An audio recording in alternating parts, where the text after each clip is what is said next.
everyone. I'm here to talk to you about the first half of September and the new moon that we have coming up in Virgo on the 11th. Now, I'm filming this a few days early. I'm filming it on the 24th, and I'll probably actually release it just on the day of the lunar eclipse in Pisces, which doesn't mean that you have to watch it before the eclipse or during the eclipse. You can leave it until later, but because I'm going to be leaving actually for France pretty much on the lunar eclipse, which is right on my moon.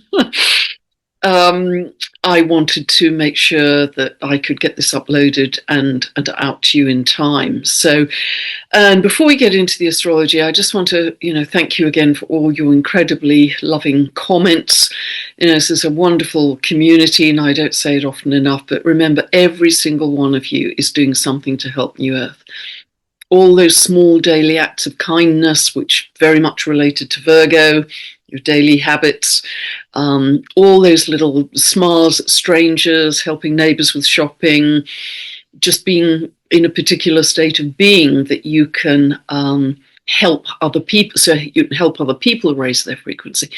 All of those things are contributing to New Earth. And I'd really like to thank you also for your huge support for the new charity project, Pam Gregory Giving. I'm really knocked out by your response. And so remember that all the net proceeds are going to charity, and within 6 weeks, we were able to send a £1,500, which is kind of close on $2,000, €2,000 donation to the Nepalese orphanage, and I'm going to just post a link because they sent back some beautiful photographs and a short video that brought me to tears, actually, because they've lost parents in earthquakes, and it's a very poor country, so that donation would go a long way in that country. And then a week later, I spoke to a very inspiring young lady, Alice Pulford, who at the age of 17 came back from 6 months teaching in a school in Malawi and said to her sister, we just have to do something to help, because she was so aware of the poverty, the lack of clean water, no electricity. And what they've done since that time is absolutely remarkable. So I'll put the conversation I had with Alice below, and within a couple of days of speaking to Alice, we were able to send a £2,000 donation to their charity Love Support Unite in Malawi, which is it just feels very good to be doing this. It feels good in the heart. This is the age we're moving into, I think, for many of us to be turning away from profit to people. And all of our brothers and sisters across the world, particularly those who are suffering and struggling. I often think there, by the grace of God, go I. It could have been myself born into those circumstances. So I think there's a much greater sense of heart connection, and with animals too, actually. So our next donation will be to Centrepoint, which is the largest home charity in the UK for youth homelessness. Had a great conversation with an old friend of mine, Simon. I'll put the link for that below. So there's a lot happening around that. We probably won't do anything else until after September is over, because, as I said, I'm going to be gone for a lot of September doing my shamanic training in France. I will try and keep up with my updates, but when I'm in France, they are 12-hour days, and I'm not going to have any time to do anything beyond that. So just know things will be scarce from my end through September, which is why I'm doing this now. So yes, I just want to briefly go back to the total solar eclipse at 20 of Leo that we had on the 12th of August, because if that fell within, I'd say even 5 degrees either way, so 15 to 25 degrees of Leo in particular, you might have been feeling that strongly. Now, that was a very big new moon, so for some of you, you might have had a very big new beginning, more publicity, or be out in the public eye in a bigger way, because often a total solar eclipse can do that. It was interesting for me, and I think other people felt that too, felt it go the other way, because it was exactly conjunct my ruling planet, which is the ruler of your ascendant, and the ascendant is how you project yourself to the world. And for me, it worked as an eclipsing pullback more, and not pull back really from the numbers of videos, but you'll be aware I've pulled back from virtually all podcasts, and that feels right for now. Coming on to the lunar eclipse, as I say, it's on my moon, so if you in particular have anything really from the beginning of Pisces up to about 8 of Pisces, you may be feeling this strongly. And for me, I really felt, because lunar eclipses we feel more personally, more emotionally, particularly it's in Pisces, which is deep sensitive emotion. I've really been sort of tuning into the kind of existential grief that I feel across the collective. You know, there is so much suffering. There is just so much suffering in the world. It's overwhelming. And although it doesn't help really to plunge into the overwhelming nature of that, I've definitely been feeling that, and that's taken me to some very sad places recently. But it also acts as a catalyst to say, we're not going to live like this anymore. We will do everything we can, whether it's send money, whether it's the daily meditation, helping in practical ways, sending love, my charity project, whatever we can do to ease the suffering of those people in extreme situations, be they war or weather, whatever. But it has to strengthen our resolve to say, no, we are going to create a much more loving world than this, where this level of suffering doesn't happen to humans, animals, nature. We don't see a lot of devastation in nature now. So try and see it as acting as a catalyst rather than being just drowned in it if you can. Drowning is a good word for Pisces. So I just wanted to pick up on this. And I also want to really highlight in this video that, so often people hear there's a specific date for a transit or an eclipse or whatever, and they'll say, well, nothing happened on that day. But really, I would encourage you to stop seeing astrology as kind of flash in the pan. And yes, we get probability peaks around exactitude. That is certainly true. But remember two things. This is a consciousness revolution that we're going through. It's an internal revolution more than anything. And also think of transits as processes rather than just, one-day wonders. Because in that delightful conversation I had with the lovely Molly McCord recently, and I'll put the link for that below, we were really emphasizing that what we are in now is an extended eclipse period, because Jupiter and Mars, through their retrogrades, are going to keep on reactivating that 20 degrees of Leo. So we're into an extended eclipse period, and we're also into an extended period of another transit I'll be talking about a bit later in this video. So transits as processes which are internal, possibly more than external. They can be external too, but actually at the end of the day, everything's internal. All of our reality is actually internal. And so just before we get into looking at the chart for the new moon in Virgo, just to pick up also on one of the big themes that I think we're going to see a lot more of, that was very strong at the lunar eclipse. The lunar eclipse, sun and moon opposite each other always at a full moon, and they were square, sun and moon were square to Uranus very tightly in Gemini. Now, as well as all that I spoke about, one of the big themes with Virgo is work, employment. And so the square to Uranus very clearly is about AI and the effect it's having on employment.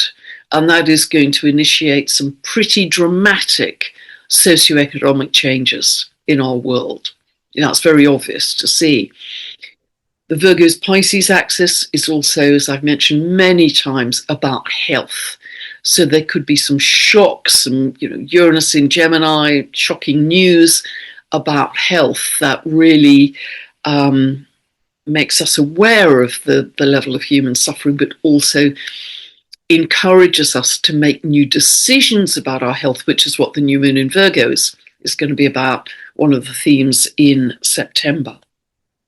Also, just right at the end of August, on the 31st, we have a square between Mars and Saturn, and that's at 13 of Cancer, Aries, and that can be a kind of go-stop aspect, because Mars wants to go, go, go, and Saturn always says not so quick. Caution, foot on the brake, don't rush. And that can be frustrating for you see where those planets are falling in your chart, Mars at 13 of Cancer and Saturn at 13 of Aries.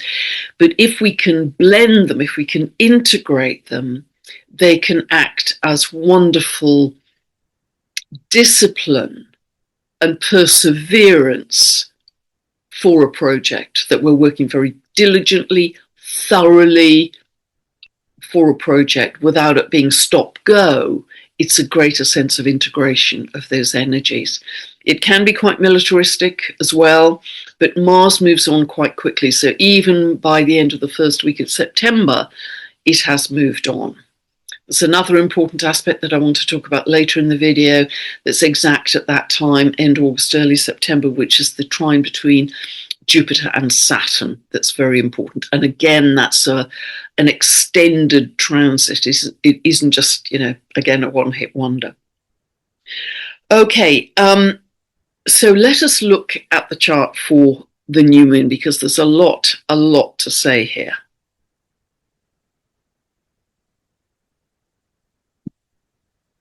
So here we go. This is on the 11th of September. As always, I set this for the UK, so ignore the clock face, ignore the houses. If that's not your geography, just look at the planets, the signs they're falling in and their aspects to each other.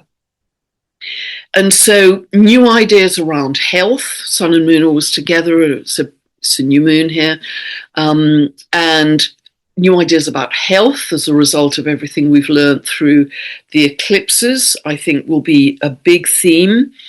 And also new ideas around work, because we are going to feel the dramatic effect of new technology and in particular AI on the whole employment scene. We know that. That's not a surprise. And it is going to restructure society going forwards. And so this can change your daily routine. Virgo is very much about your daily routine, and really try and change up your daily routine, even if it's just doing things in a different order, doing the same things but in a different order, or even changing your routine more radically.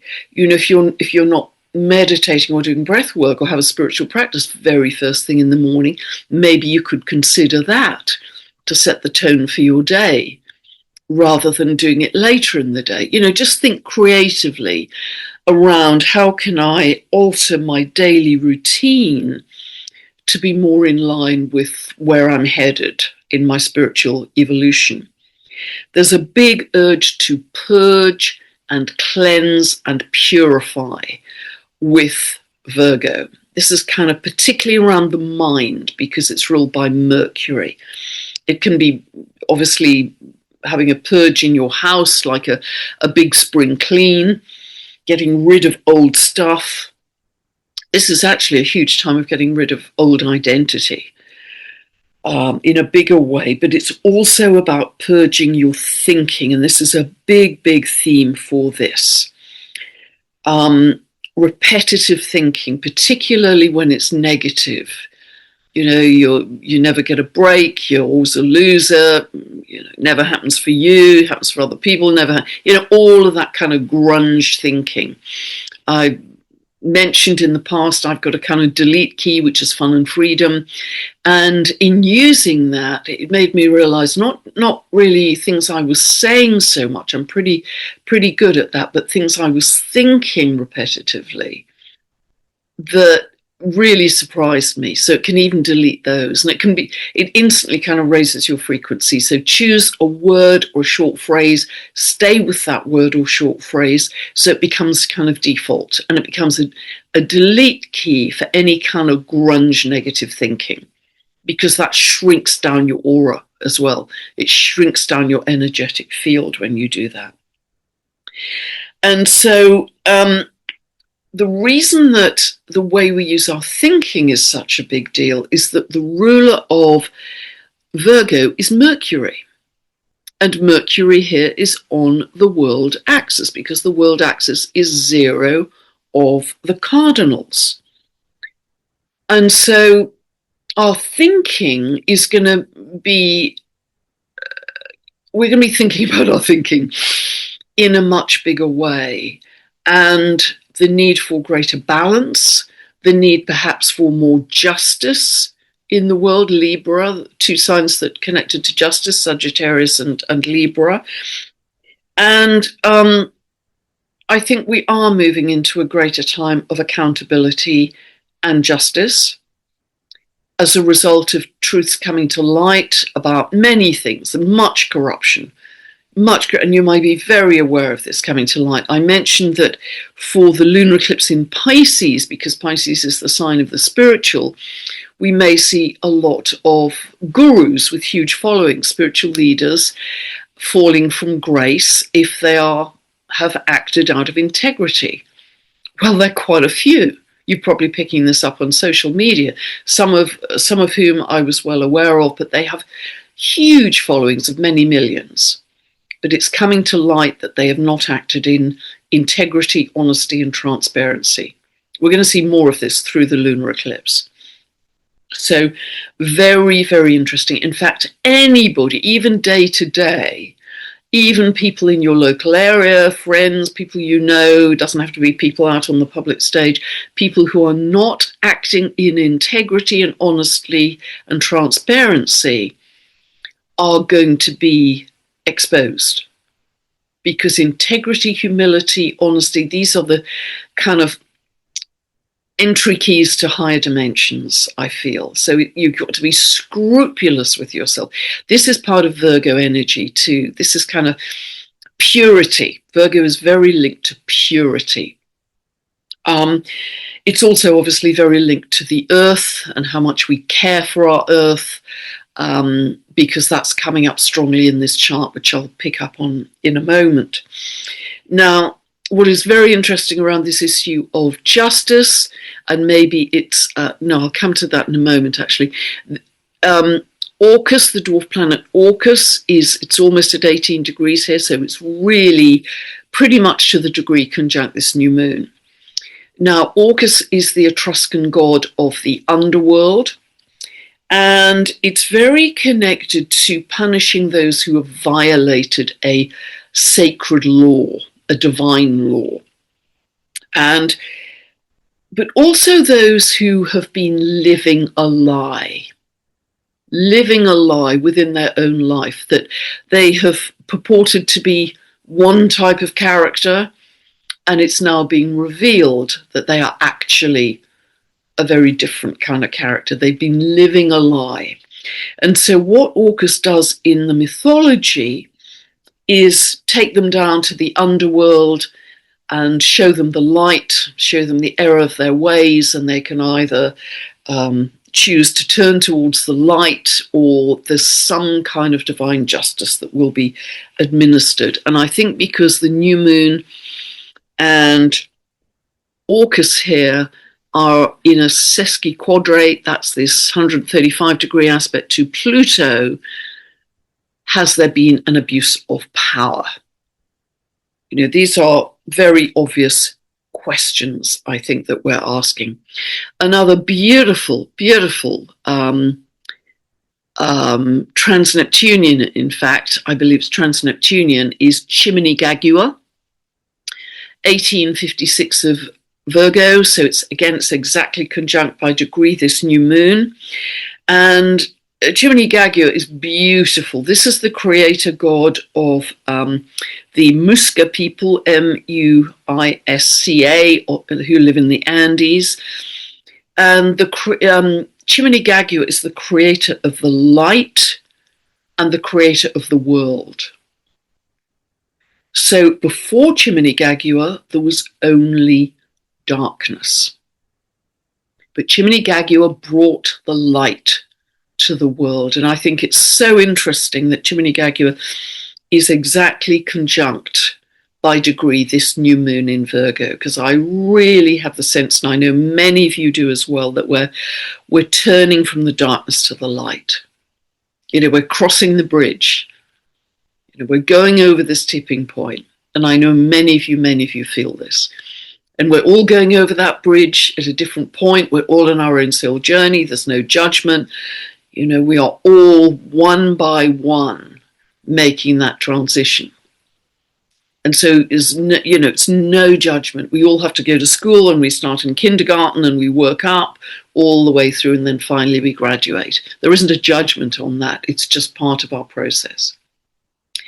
But part of this progression, this evolution, is also linked to the ruler of Virgo, Mercury, which is in this grand trine in air, linking to Uranus and to Pluto. And so grand trine in air is actually incredibly positive. It's actually Uranus Sedna conjunction as well. It's actually incredibly positive, and it brings wonderful new ideas, particularly Mercury-Uranus, because Uranus is the higher octave of Mercury. It's kind of mind of God, downloads, insights, brilliant, genius, out-of-the-box ideas, innovations. I think we're going to see some incredible technology. And I'm not talking about AI. I'm talking really helpful, healing technologies, all kinds of things that can change our world in very, very radical ways. The kind of technology that the galactic beings have, that operates entirely on frequency and consciousness. That's where we're headed. Uranus is the planet very linked to frequency and electromagnetism, etc. Now, notice that Uranus here is very strong because it's stationary. That's why I've circled it here, because that S means stationary. So Uranus here is actually changing direction at that point. And whenever a planet, particularly an outer planet, changes direction, whether it's moving direct or retrograde, it's like a huge ship, a huge liner coming to stopping point and then gradually moving off. So it kind of drills down on that 5 degrees for a lot of this month. So look to see if you have anything between about 3 degrees and 7 degrees of any of the mutable signs, particularly Gemini, but any of the mutable signs, Gemini, Virgo, Sagittarius, Pisces, because you will be feeling this sense of restlessness, but also things that you've already outgrown. Thinking patterns you've already outgrown, habits you've already outgrown, relationships, jobs, residences. It's this kind of particularly conjunct Sedna, this very big sense of, transformation, Pluto, death, birth, transformation, Sedna, metamorphosis, Uranus, quantum leaps. This is the time we're into now where everything is speeded up.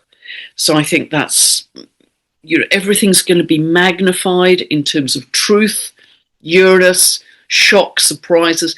Again, could be more seismic activity. Recognize there's been a huge amount of volcanic activity across the world.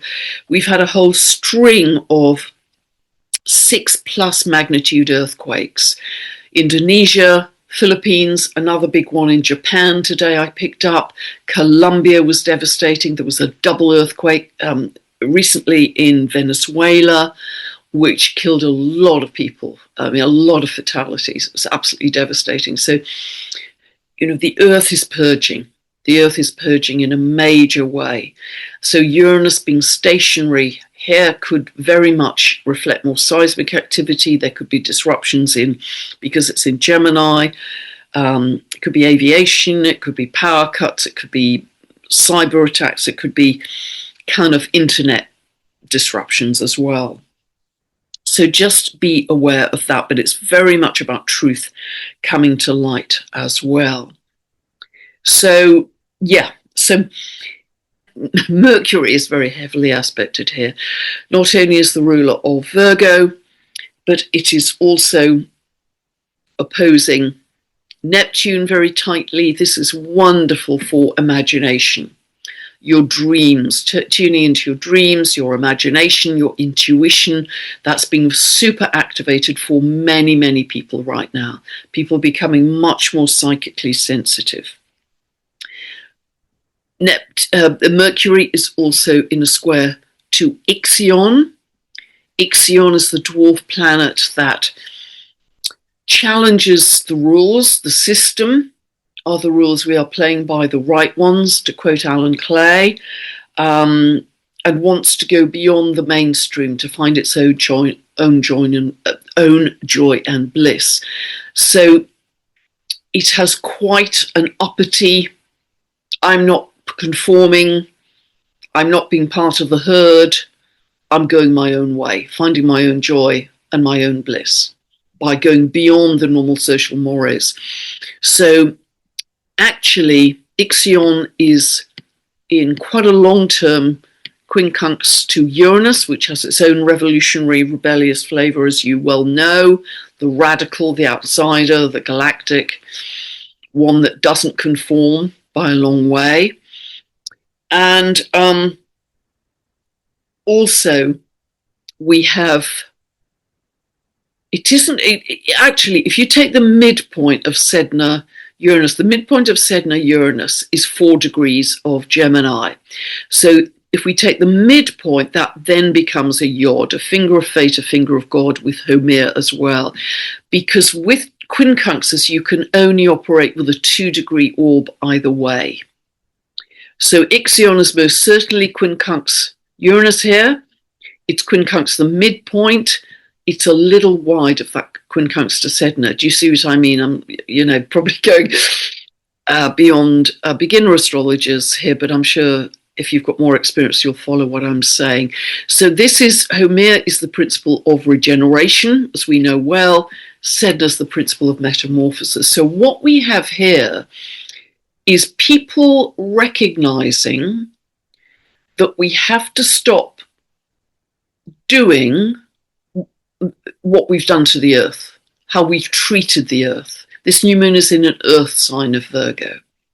We need to cleanse the earth of its pollution, its toxicity. We need to act differently. We need to love our earth. This is in Scorpio, the sign of purging, and cleansing and regenerating. And also, Venus here is exactly by degree opposing Chiron in Taurus. So Chiron in Taurus is where we've wounded the earth, where there's toxicity in the earth, where we've wounded our bodies. Taurus is also our bodies. And we need to love our bodies and love the earth back into health in a much bigger way than we have ever done. And so many of us are recognizing that. I think we're moving really into an age beyond just exploiting the earth and its resources and loving it back into health and our own bodies too. So yes, much greater concern with the earth because Mercury is also exactly by degree quincunx to Chiron. So we're thinking a lot about this and what we need to do differently at this new moon, this new beginning around our habits.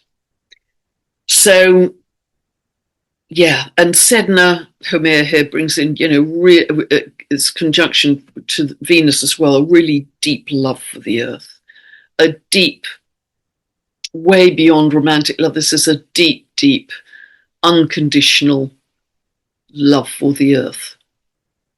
Because also Homer is in a quincunx to Neptune here. I know this is very complex, but the themes are very clear, I think.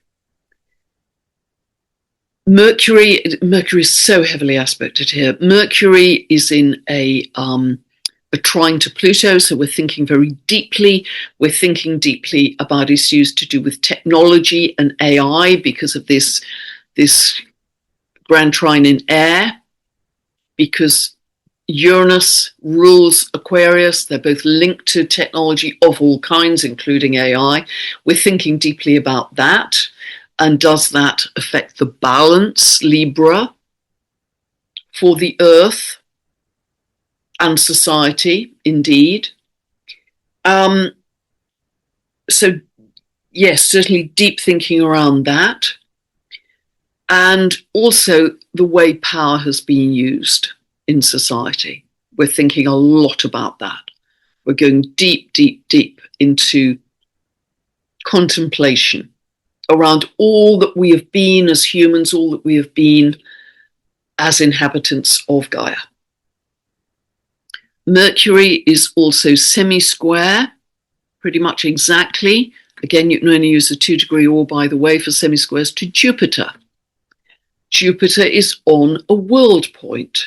Remember that 15 of the fixed signs, that is also a world point. And the reason 15 of the fixed signs is a world point is that it's 45 degrees away from 0 of the cardinals. Yep, again, that's for astrologers, but it throws Jupiter into prominence. So we are thinking big, we are thinking futuristically, we're thinking of bigger horizons, and we're thinking very much of expanding our heart chakra. Jupiter expands, this is the heart. And Jupiter continues in this quintile to Sedna. Now, I talked about this last time because Sedna is in Gemini, principle of metamorphosis in Gemini, quintile in a creative aspect to Jupiter in Leo, the heart. And I talked about this development of the heart-brain system, that we are moving out of the dominance of the mind into a new kind of biological system where the heart leads. The heart leads, we navigate by feeling, intuition, love, and the mind becomes secondary to serve the heart. So, I think that's very clear as well. We also have a trine, beautiful trine between Jupiter and Saturn. Yeah, so this trine between Jupiter and Saturn is exact at the end of August, just going into the very beginning of September. Now, again, thinking of planets as processes and not just, one-hit wonders. This is going to have 3 exact trines moving forwards. Now, as I say, Molly McCord, the lovely Molly McCord, and I had a very rich, detailed discussion about the extended period of the eclipses. The link for that video is below. But this is also an extended period of this trine between Jupiter and Saturn. And see which houses Jupiter and Saturn are moving through in your chart. Where is Leo falling in your chart? Where is Aries falling in your chart? And if you don't know what I'm talking about, you can go to the link below. You can buy a 2-part video series that will take you from 0 to explain how you find these points in your chart and what they mean for you. Because these 2 houses in your chart will be linked. Now, Jupiter is the planet of expansion. Saturn is the planet of contraction. But when they are in trine together, they can work very beautifully, because I've seen this in the charts of economists quite often, as a kind of cautious, realistic, pragmatic, strategic, long-term, very clear expansion for your higher good. So this isn't a square, it isn't a challenge, it's a very helpful aspect as a trine. So as I say, this was exact at the end of August. I think it's 31st of August, 1st of September. So we start to realize that we are operating from the heart. And also, just by the way, this is also picking up Salacia.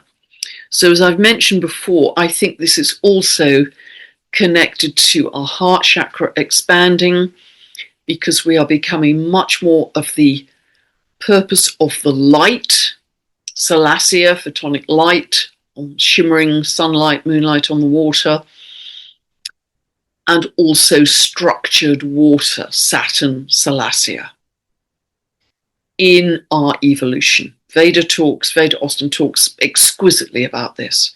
Kelly Kolodny's talked about the importance of blessing our water before we drink it, when we're in the shower, when we're in the bath, when we're in the sea. I do that all the time now, because that raises the frequency of the water which we then consume, and we excrete, and it goes on to people, trees, animals, but it's carrying with it that higher consciousness. And we are also, just to incorporate, because Jupiter is sesquiquadrate, 135 degrees to Neptune here, we are bringing into this longer term vision a more loving, philanthropic Neptune, charitable Neptune, visionary Jupiter, making the dream real Neptune, making it real Saturn, in terms of what we're creating. And Neptune is connected to, the dispossessed, the disenfranchised, the people on the periphery of society, the homeless, the suffering, the poor. And the combination of Jupiter and Neptune can always bring up that philanthropic urge. What can I do to help the people who are suffering in the world way more than I am? So that's part of the ingredients of what we're building. Also, just to mention that this trine between Jupiter and Saturn, the second time it is exact is at the beginning of April 27. It's actually on the 3rd of April. Yes, it's exact for the second time on the 3rd of April. Just note that Mars is also conjunct Jupiter then. Mars is at 20 degrees of Leo, reactivating that solar eclipse degree of August the 12th. I mean, April is going to be a very potent month, because Mars is stationary direct on the 1st of April, amplifying the energy of Mars at 20 degrees, 55 minutes of Leo, re-energizing that total solar eclipse degree. Then on the 13th of April, Jupiter becomes stationary direct at 17 degrees of Leo, exactly trine to Saturn, or closely trine to Saturn. It's exact on the 3rd. So there's going to be a lot of energy in April. And really see this as this evolutionary progression from the new you that was starting to be birthed in a bigger way around February the 20th this year. February the 20th was when we had the exact Saturn-Neptune conjunction at 0 of Aries, very first degree of the zodiac, the creator degree, a new you emerging. So this Jupiter-Saturn trine is putting building blocks around that new you in a very long-term, realistic, pragmatic, deliberate, for your higher good way. But there could be a little bit of kind of jigging around your plans in April, because there's going to be a lot of energy coming in. Do you have to tack and weave a little with where you're headed? But then the 3rd trine between Jupiter and Saturn is in July next year, 11th of July 2027. And I think Saturn is going to guarantee the success of whatever you are beginning right round about now. So see where Jupiter's falling in your chart, see where Saturn's falling, Where is Leo in your chart? Where is Aries in your chart? Because that's going to give you some clues as to, I mean, you will know anyway. What are you birthing? What are you birthing? I mean, for me, I've got Jupiter in Leo in my 9th house. I've got Saturn in Aries in my 5th. So this is partly the shamanic training. It's partly this new charity project and all the creativity that's gone into that. Because I've also got Neptune on my Mercury. I want to be more philanthropic moving forwards. So that you can start to make sense of your astrological journey. Particularly if you can get those 2 videos where you're really starting from zero, this will help you a lot with all of these updates to follow what I'm sharing here. We still have the South Node at 29 of Leo, which is going to sit there for some weeks, and I really hope that is not going to bring about more wildfires, because they've been absolutely devastating. And with El Nino, we know we're going into a heightened period of weather with more extremes. Of course, some of these are natural, some of these are unnatural. If we can just really calm our own energy down for as long as we are feeling agitated, volatile, swinging from one emotion to another, we are going to agitate the collective consciousness field. So the more we can stay in calm and peace, the more we are going to help the earth in its extremes. So another aspect also of Virgo is service to others. It's a kind of, how can I help you in a practical way? And so that is a beautiful aspect of Virgo. It's not service to self, it's service to others. And I looked at the Sabian symbol for, I think I can stop the sharing here. I looked at the Sabian symbol for 19 of Virgo, because we always have to round up to the next degree to look at the Sabian symbol. And this is a swimming race, which is about self-mastery by eliminating personal faults. Now, Virgo is all about the critic. Should have got 100%, not 99, didn't do quite well enough. So that's its, slightly difficult side.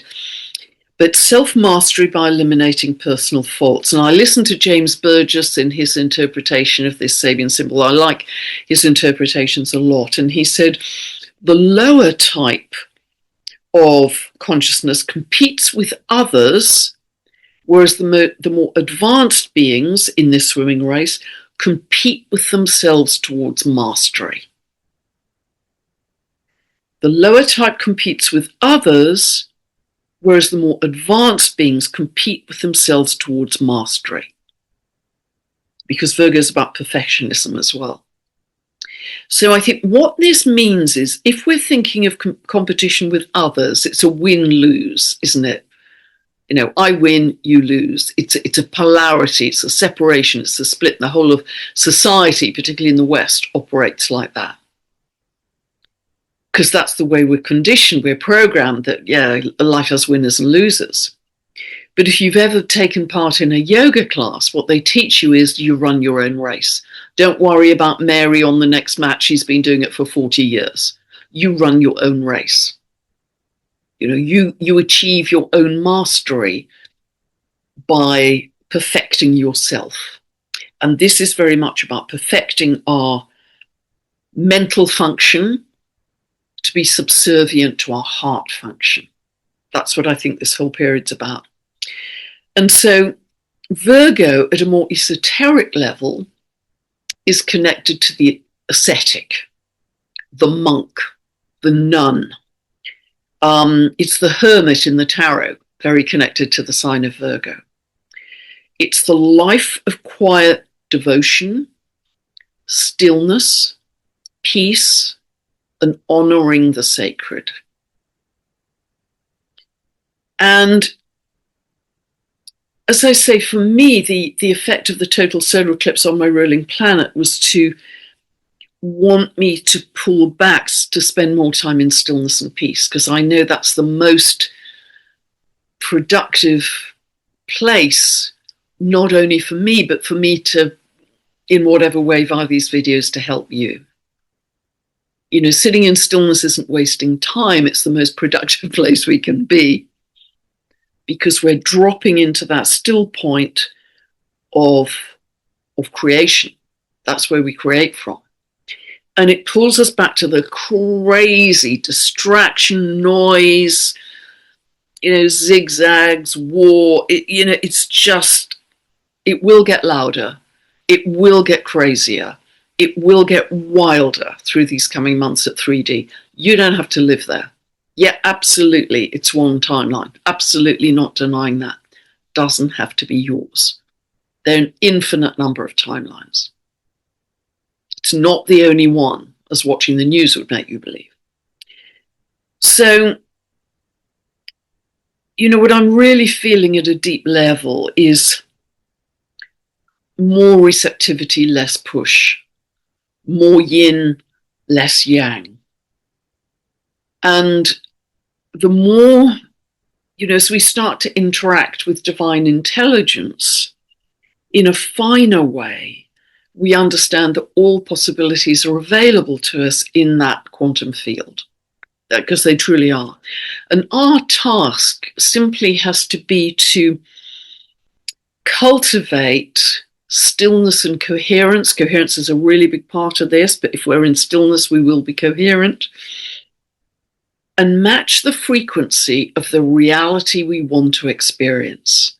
And once you match the frequency of the reality you want to experience, just by a feeling, just by joy or love or bliss, then by the laws of the universe, that experience has to match your frequency, because everything is a frequency match. That's how it operates in the universe. So our task is to be in stillness, hold that 0 point, and then from that point, choose the frequency, not the event, not the details, not the specific, but choose the frequency, the feeling that you want to experience, and then the universe delivers it for you. That's how I'm deeply, deeply feeling this. So this new moon in Virgo is really about, mastering our daily habits, mastering our mind to drop into the heart much more deeply, because that's where we're going to find this point of stillness. And it's a journey for all of us. And at the end of my very busy, very long days, I will always drop into the elephants on social media, because that is always a guaranteed heart opening for me. But so often I think, oh gosh, I just need 10 minutes of kind of numbing my mind. And, I'll scroll through social media, and I realize not just 10 minutes, but 15 minutes, 20 minutes has gone by. And I've realized recently, I'm not going to do that anymore. I'm going to change that daily habit to do more meditation, more breath work, because in those precious 20 minutes, I can do some much more loving meditation and breath work to help myself and hopefully add another drop of love to the collective consciousness. So I've covered a lot in this video. As I say, I will try and keep up with my updates through September, but you will see less of me for sure. And then I'm back late September, and on we go. But if you can't think of anything else, just keep rolling that mantra around your head and your heart. We're welcoming in an ever-expanding consciousness of love. Thank you for listening all the way through. Thank you for all that you are doing in the world. Thank you for all your loving support for my astrology work, but also your loving support for the charity project, because that absolutely means the world to me. God bless. Bye for now. And have a wonderful lunar eclipse in Pisces if you see this before that actually happens. God bless. Bye for now.